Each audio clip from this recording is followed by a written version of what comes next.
At the turn of the 20th century, a new element called radium was discovered by Marie and Pierre Curie, and it quickly became a promising element that would bring a brighter future. And I mean that quite literally, because when mixed with another substance like zinc sulfide, it would produce a mysterious greenish luminescence. And in an age when electric power was still spreading and developing, this kind of glow looked supernatural and magical. Thus, it got its nickname, the miracle element. Radium is radioactive, which means that as it decays, it's constantly releasing energy as tiny particles shooting out from its atoms. And when these particles hit the zinc sulfide, they pass their energy to its electrons, which essentially charges them up into a higher energy state.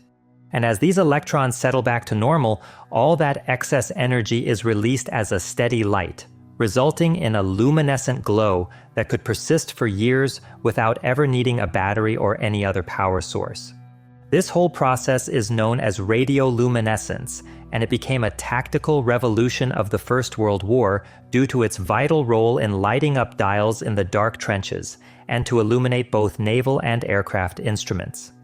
The demand for luminous instruments was surging in those early years, which made many American companies compete with each other to secure the military contracts. But when the war ended in 1918, the military contracts vanished almost overnight, making these companies to quickly pivot their powerful new industry toward the civilian population. And one of the most prominent was the United States Radium Corporation, which had established its main dial painting studio in Orange, New Jersey in 1917, where they began to develop and produce its infamous and fateful luminous paint under the name Undark.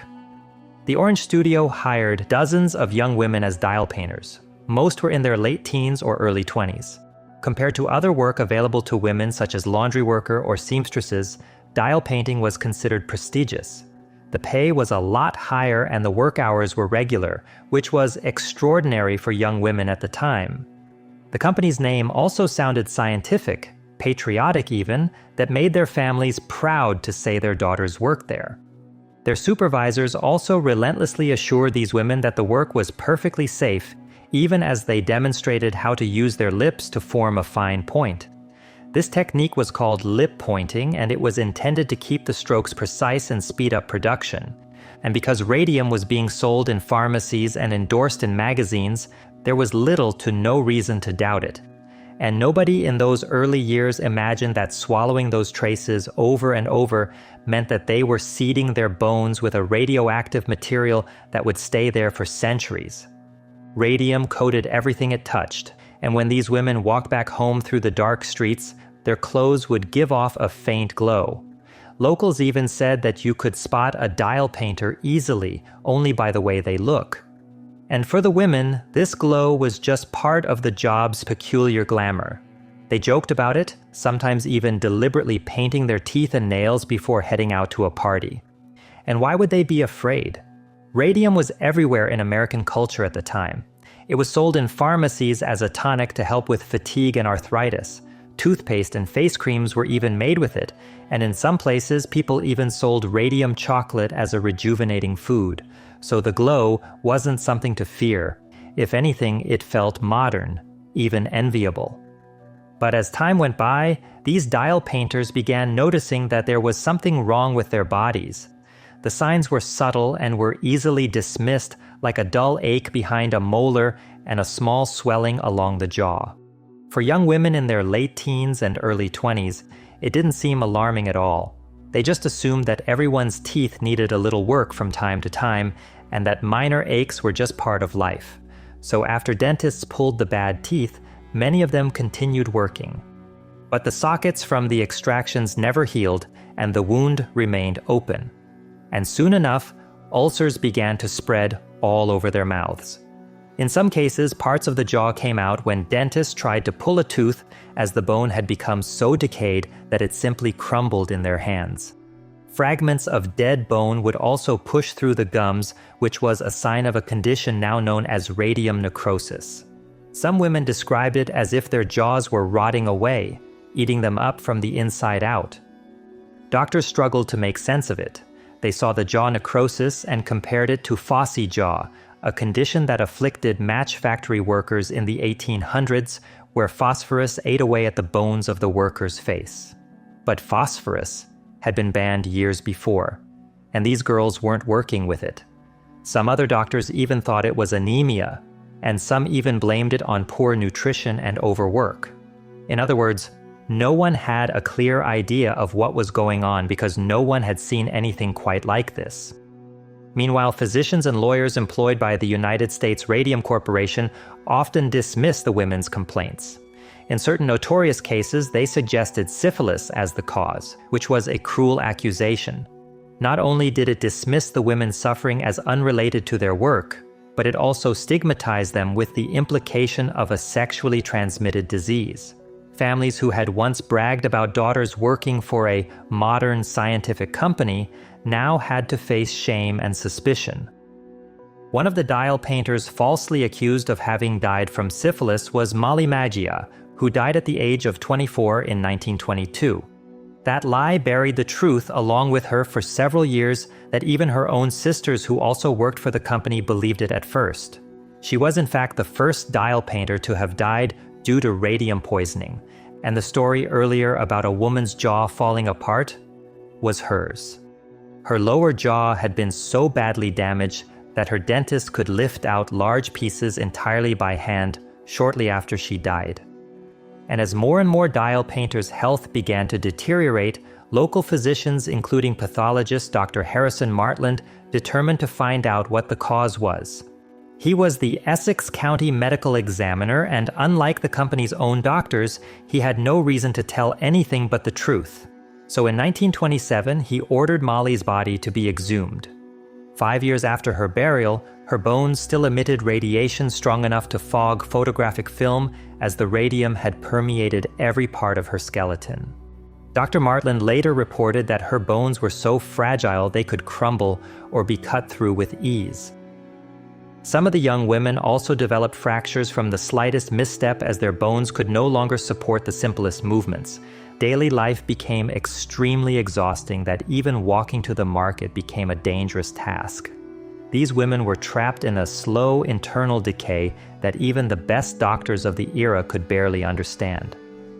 It was only when these women sought help outside the company that a terrifying pattern could be understood.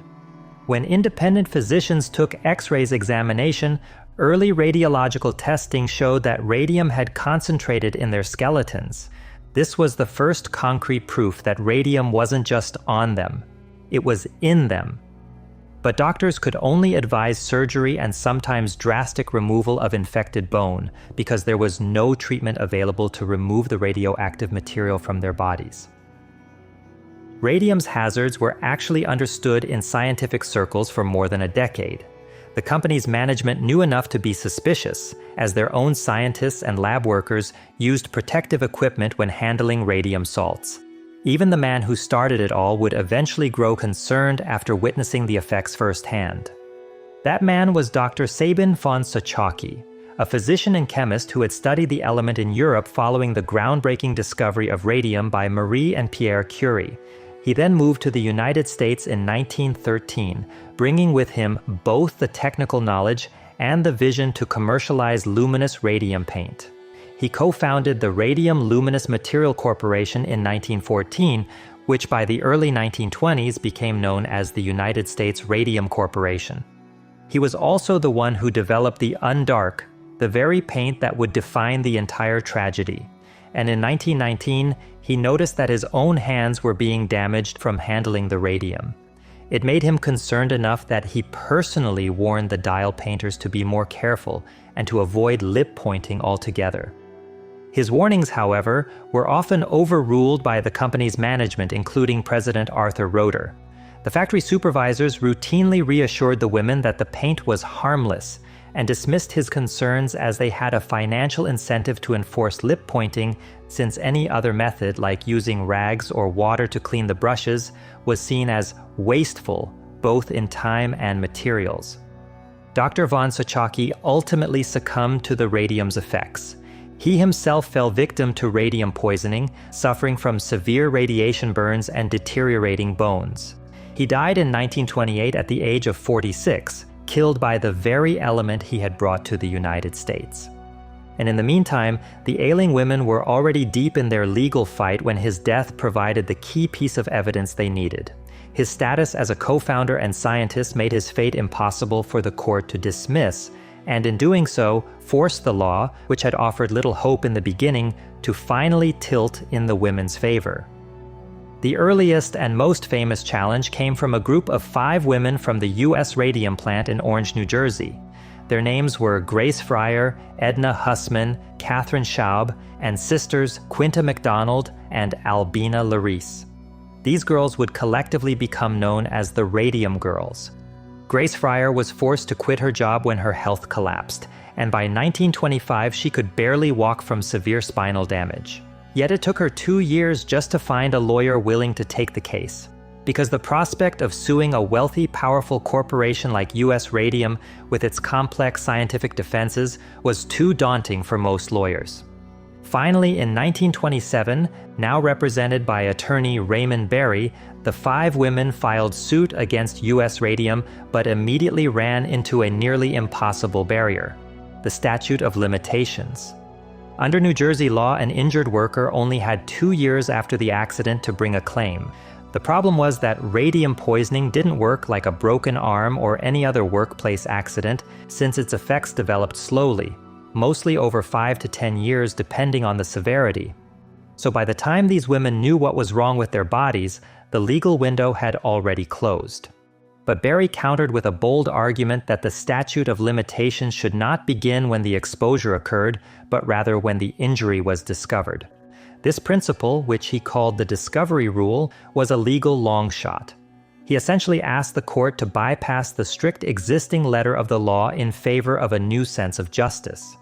No American court had ever accepted it for a case like this, so the stakes couldn't be higher. If the judge rejected this argument and decided to follow the existing law, the case would be dismissed immediately, and the women would have absolutely no legal path to compensation.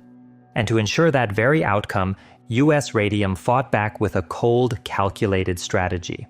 Its lawyers filed motion after motion, dragging the process out in a calculated waiting game, betting that the women would die before the trial could even begin. But the story was too big to contain for the journalists not to begin their own investigations. The shocking details of the company's strategy and the women's condition soon made headlines, and public outrage began to build as the women grew weaker and weaker, that their suffering became more visible. Under this intense pressure from both the media and the public, while at the same time facing a court order to proceed to trial, U.S. Radium finally decided to offer a settlement. Each of the Radium Girls would receive $10,000, roughly $150,000 in today's money, plus an annual payment of $600 for life, along with medical and legal expenses covered. The deal, however, was a strategic compromise that the company had carefully crafted to avoid a guilty verdict. While it secured relief for these women, it also created no binding legal precedent, meaning the legal door was slammed shut for other radium victims to use this case as proof, forcing every new plaintiff to start their fight from scratch. Despite this limitation for others, for the 5 Radium Girls, the outcome was clear that the settlement was an admission of guilt, even though U.S. Radium never admitted any wrongdoing. It was a moral victory to the Radium Girls that they had successfully forced one of the nation's most powerful industrial companies to pay for what they'd done. But the radium industry was far larger than a single factory in New Jersey, since the same deadly work environment was also implemented elsewhere. Therefore, in the 1930s, attention shifted to Illinois, where the Radium Dial Company in Ottawa employed hundreds of dial painters, and Catherine Donohue became the central figure in their fight. Their fight, however, would be a long replay of the New Jersey battle, and it began with a painful, expected loss, losing in 1935 to the statute of limitations.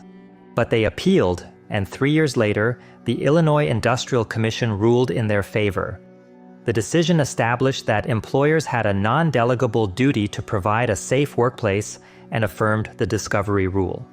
Yet this victory was bittersweet because Catherine Donohue herself was on her deathbed during the proceedings. And in one of the most dramatic moments of the whole saga, she gave testimony from her bed, so frail she could barely speak, yet still determined to see the case through. She died not long after, but she had lived long enough to know that her struggle had not been in vain. By the end of the decade, the Radium Girls had accomplished the impossible. They had forced an ignorant industry to acknowledge their suffering and forced the law to establish the discovery rule as a permanent shield for workers. This principle directly influenced the creation of modern workplace protections and compensation systems, and radium was no longer promoted as a cure-all or sold in everyday consumer goods. It was stripped of its miracle facade and reclassified for what it always was, a hazardous material that required strict controls. Between 3,000 to 4,000 people worked as radium dial painters and handlers in the US. About 90% of them were women, many of whom used the lip-pointing method daily. The bones of some dial painters still emit measurable radiation even decades later. Because radium-226 has a half-life of about 1,600 years, the contamination can still be detected for centuries to come. The Radium Girls fought to their very end to make industry accountable for the so-called miracle element. But the battle between corporate profit and public safety was never over. Less than 4 decades later, another wonder drug was distributed across the world. The consequences were even more widespread and devastating as thousands of babies around the world were born with severe birth defects. These children had to live their entire lives with the suffering caused by an untested pill called thalidomide, and it all happened because the company promoted it as completely safe, even for pregnant mothers.